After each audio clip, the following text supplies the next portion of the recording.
piskarim tayyor qorga, qor surishga. Mana bu mashina ham tayyor. Yana bitta samosalim bor. Ikkiga bo'linadi.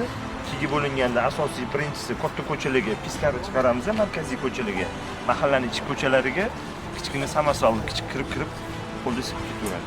Avvalambor assalomu alaykum. Va alaykum assalom. Hammalarni kirib kelayotgan ayomilar bilan yer muzlaydi. O'shaning uchun iltimos, birinchi mana shu rahbarimiz ham ertalab ham telefon qilishdi. Hali ostanovkalarda qor yaq bo'lish kerak emas. Mana odam kelib trotuardan yuradi-yu, ertalab ishga ketayotganda yaq bo'lmasin. Ostanovkada hali o'tiradigan joylarida qor bo'lmasin. Rahmat katta, rozi bo'linglar mehnatingizga. Mehnatingizga rozi bo'linglar. Rahmat katta. Rahmat.